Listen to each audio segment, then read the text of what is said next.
मैंने सोचा कि अपने कमरे को रेनोवेट करूं। इस रेनोवेशन में मुझे जमीन भी अच्छी करनी है, उसके लिए कारपेट की जरूरत है। मुझे दीवारें खूबसूरत करनी है, उसके लिए वॉलपेपर की जरूरत है। थोड़े से कमरे में और अच्छा लुक देना है, मुझे पेंटिंग्स की जरूरत है। कितना कारपेट खरीदना चाहिए, कितना वॉलपेपर लगाना चाहिए, पेंटिंग का क्या साइज देना चाहिए, तो ये सब जानने के लिए आज हम लोग पढ़ना शुरू करते हैं एरिया का कॉन्सेप्ट। जैसे हमने ज्योमेट्री में पढ़ा पहले पेरीमीटर, अब हम एरिया से स्टार्ट करते हैं। अस्सलाम वालेकुम, आई एम शहाब याकूब। तो आज की क्लास का आगाज करते हैं। अब एक काम करते हैं, 1 सेंटीमीटर की एक लाइन खींचते हैं। इस लाइन को मूव करते हैं सीधे हाथ पर, पूरी की पूरी लाइन मूव कर रहे हैं। ये ऐसी ही मिसाल है जैसे मैंने एक पेंट ब्रश लिया, उसको मैंने गीला कर दिया पेंट के अंदर और उसको मैंने यूं करके आगे मूव किया। ये जो रास्ता इसने बनाया है वो एक स्क्वायर है, क्योंकि उसको मैंने मूव ही 1 सेंटीमीटर किया। तो 1 सेंटीमीटर की लाइन को 1 सेंटीमीटर यूं करके मूव किया तो मुझे क्या मिला? मुझे मिला एक स्क्वायर। और स्क्वायर के डायमेंशंस क्या हैं? 1 सेंटीमीटर, 1 सेंटीमीटर। इसका नाम हम रख देते हैं स्क्वायर सेंटीमीटर। अब ये बिगिनिंग है एरिया की। जो बाउंड्रीज है वो 1 सेंटीमीटर, 1 सेंटीमीटर, 1 सेंटीमीटर, 1 सेंटीमीटर, जो हम पहले पढ़ चुके हैं, जिसको हम पेरीमीटर कहते हैं। और जो कलर्ड रीजन है, इस कलर्ड रीजन को, इस स्पेस को हम कहते हैं एरिया। तो 2 डायमेंशन के अंदर जो बाउंड्रीज होती है उनको पेरीमीटर कहते हैं। वो 1 डायमेंशन की क्वांटिटी होती है और बीच में जो शेडेड रीजन आ रहा है, जो कलर्ड रीजन आ रहा है, उसका नाम है एरिया। अब ये 1 सेंटीमीटर की लाइन भी हो सकती है और इसका जो स्क्वायर बना वो 1 स्क्वायर सेंटीमीटर है। अगर ये 1 मीटर की लाइन होती तो क्या बनता? 1 स्क्वायर मीटर। अगर ये 1 किलोमीटर लंबी लाइन होती तो क्या बनता? 1 स्क्वायर किलोमीटर। 1 इंच की होती 1 स्क्वायर इंच। 1 माइल की होती 1 स्क्वायर माइल। अब इस आइडिया को आगे लेके चलते हैं, क्योंकि हमें बहुत सारे फॉर्मूला सीखने हैं, बहुत सारी इक्वेशन सीखनी है ताकि हम इनकी कैलकुलेशंस कर सके। तो सबसे पहले हम लोग बात करते हैं एक स्क्वायर की। स्क्वायर में चारों साइड्स बराबर होते और चारों एंगल्स 90 डिग्री होते। तो यहां पर अगर मैं एक स्क्वायर लूं 4x4, इसका क्या मतलब है? ये मैं किसी गाड़ी का नाम नहीं ले रहा हूं, मैं 4x4 का मतलब है 4 सेंटीमीटर बाई 4 सेंटीमीटर। हो सकता है 4 मीटर बाई 4 मीटर। चले हम लोग सेंटीमीटर से स्टार्ट करते हैं। अब हम लोग कुछ फॉर्मूलाज की बात करते हैं। सबसे पहले हम लोग बात करते हैं एक स्क्वायर की। स्क्वायर में चारों साइड्स बराबर है, यहां भी लेंथ है, यहां भी लेंथ है। अब आप इसको लेंथ कहें या विड्थ, इससे कोई फर्क नहीं पड़ता। इसका एरिया होगा लेंथ मल्टीप्लाइड बाय लेंथ। जैसे वहां पे हमने क्या किया था, 1 सेंटीमीटर स्क्वायर, वो कैसे आया? 1 सेंटीमीटर इंटू 1 सेंटीमीटर। अगर एक स्क्वायर है जिसमें 4 सेंटीमीटर है तो 4x4 क्या हो गया? 4x4 16 centimetre square. इसका मतलब है centimetre into centimetre is 16 centimetre square. और अगर आप मीटर इंटू मीटर करते और यही 4 होता, ये होता 16 मीटर स्क्वायर। तो जो स्क्वायर है किसी भी यूनिट के ऊपर, वो यूनिट है एरिया का। Be very very careful about it, इसके ऊपर स्ट्रॉन्ग एम्फेसिस है। पेरीमीटर में सिर्फ सेंटीमीटर या मीटर या किलोमीटर या इंचेस या माइल, लेकिन जब हम बात करेंगे एरिया की तो यहां सेंटीमीटर बन जाएगा सेंटीमीटर स्क्वायर और मीटर बन जाएगा metre square and so on. अब हम बात करते हैं रेक्टेंगल की। रेक्टेंगल में लंबाई, लेंथ, चौड़ाई, विड्थ। इसका एरिया क्या है? लंबाई इंटू चौड़ाई। इसका मतलब है लेंथ मल्टीप्लाइड बाय विड्थ। अब इसको शॉर्टकट में लिख लेते हैं। एरिया के लिए ए लिख दिया, लेंथ के लिए एल लिख दिया, विड्थ के लिए डब्ल्यू लिख दिया। Let's take an example of a rectangle.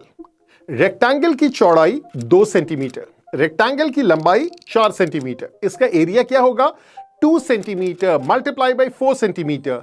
2 into 4 8 centimetre into centimetre, centimetre square. इसका मतलब है आंसर आ गया 8 सेंटीमीटर स्क्वायर।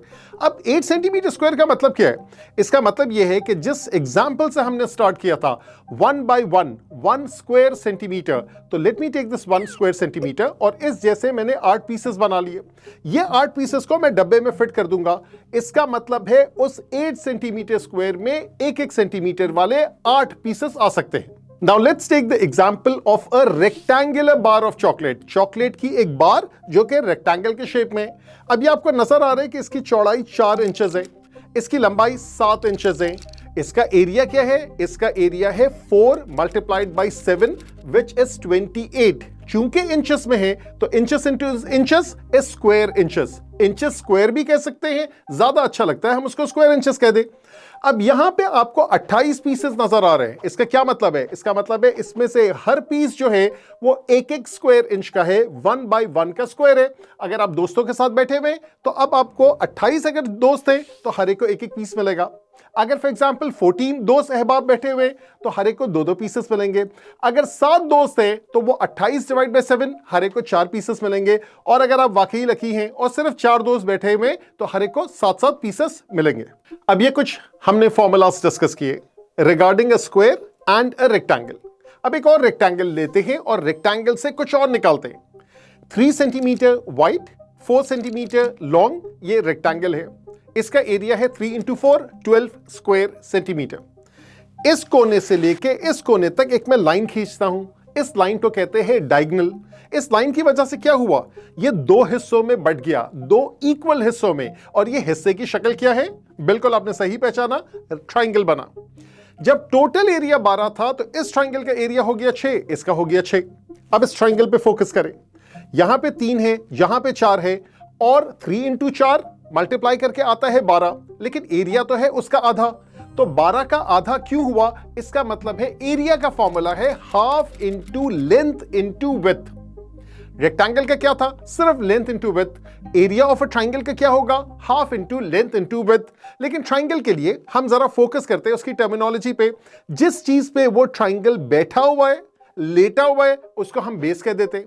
जो चीज स्टैंडिंग है, खड़ी हुई है, उसको हम हाइट कह देते हैं। तो अब फॉर्मूला को रीडिजाइन करते हैं। अब हम कहेंगे area is half base into height. अब कोई सवाल पूछ सकता है कि सर जो फॉर्मूला आपने बताया वो तो एप्लीकेबल हुआ राइट एंगल पे, what if it's not a right angle? बिल्कुल सही बात है, आपका सवाल बिल्कुल जानदार है। What if it's an acute angle triangle? जिस चीज पे वो रेस्ट कर रहा है वो बेस है, और जो परपेंडिकुलर लाइन मैंने ड्रॉ की है from the top most point till the base, सबसे ऊंचे पॉइंट से लेकर बेस तक, that is called the height. Height has to be perpendicular to base, ये जरूरी है। यहां पर भी वही फॉर्मूला लगेगा। किसी का सवाल है what if it's an obtuse angle triangle?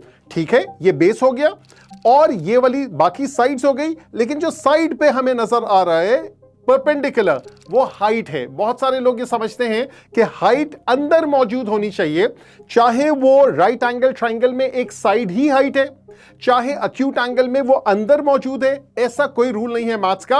Height and base should be perpendicular. Height बाहर भी हो सकती है, तो चाहे राइट एंगल हो, चाहे एक्यूट एंगल हो, चाहे ऑब्ट्यूज एंगल ट्राइंगल हो, the formula is the same, that is half base into height. अब एक काम करते हैं, फिर से उसी रेक्टेंगल पे जाते हैं और इस रेक्टेंगल को थोड़ा सा धक्का दे देते हैं। रेक्टेंगल की डायमेंशंस क्या थी? 4 सेंटीमीटर लंबाई, 3 सेंटीमीटर चौड़ाई। जब मैं इसको धक्का दूंगा तो अब ये पैरेललोग्राम बन गया। क्या इसका एरिया चेंज हुआ? नहीं, एरिया तो वही है, इसकी शक्ल खराब हो गई मगर एरिया चेंज नहीं हुआ। तो वो जो परपेंडिकुलर है वो इनिशियली 3 था, धक्का देने के बाद भी परपेंडिकुलर 3 है। इसका मतलब है फॉर्मूला चेंज नहीं हुआ। तो यहां पर आप कह सकते हैं कि length multiplied by the perpendicular. अब आपकी मर्जी, लेंथ को बेस कह ले, कोई फर्क नहीं पड़ता, विड्थ को हाइट कह ले, कोई फर्क नहीं पड़ता, as long as the two sides are perpendicular to one another। जैसे कि ट्राइंगल में था, इसका भी एरिया निकल आएगा। अब हम आते हैं आखिरी चीज पे, that is called a trapezium। Trapezium क्या होता है? That's not a parallelogram। इसमें सिर्फ एक पेयर ऑफ पैरेलल साइड्स है। तो ये वाली लेंथ है 10 सेंटीमीटर, ये लंबाई है 20 सेंटीमीटर, बीच में हाइट नजर आ रही है, दैट इज h, और h की वैल्यू समझे 5 सेंटीमीटर है। तो अब हम ये करते हैं कि इसका फॉर्मूला इंट्रोड्यूस करते हैं। इसका जरा सा डिफरेंट फॉर्मूला है, दैट इज हाफ ब्रैकेट में सम ऑफ पैरेलल साइड्स, दोनों साइड्स को ऐड करना। एक का नाम a रखे, एक का नाम b रखे। तो ब्रैकेट में क्या लिखेंगे? हाफ के बाद a प्लस b, और हाइट के लिए क्या लिखेंगे? h। So half bracket a plus b multiplied by height, that is the area of the trapezium। ये 10 सेंटीमीटर है, ये 20 सेंटीमीटर है, परपेंडिकुलर हाइट हो गई 5। 10 और 20 कितना हो गया? 30। 30 का आधा 15, 15 into 5 75। So 75 centimetre square is the area of this trapezium. तो आए रीकैप करते हैं कि आज की इस वीडियो में हमने क्या सीखा है। हमने सीखा है एरिया के बारे में कि एक 2 डायमेंशनल क्वांटिटी की जो बाउंड्री होती है वो पेरीमीटर है, और जो कुछ अंदर मौजूद है वो है एरिया। एरिया के यूनिट्स क्या होते हैं? यूनिट स्क्वायर, सेंटीमीटर तो सेंटीमीटर स्क्वायर, मीटर तो metre square, and so on. Area के जो फॉर्मूलाज हमने डिस्कस किए वो पॉलीगॉन्स के बारे में किए। हमने स्क्वायर के बारे में बात की, हमने रेक्टेंगल के बारे में बात की, हमने रेक्टेंगल से ट्रायंगल निकाला, हमने रेक्टेंगल से पैरेललोग्राम निकाला, ट्रेपीजियम को अलग से हमने डील किया, हमने सर्कल्स के बारे में अलग से वीडियो में हमने डिस्कस किया हुआ है, एरिया एंड सर्कमफ्रेंस। यहां पे हमारे जो फोकस था वो बेसिकली हमारा पॉलीगॉन्स के ऊपर था। तो चलें मिलते हैं अगली वीडियो में। Stay tuned for more.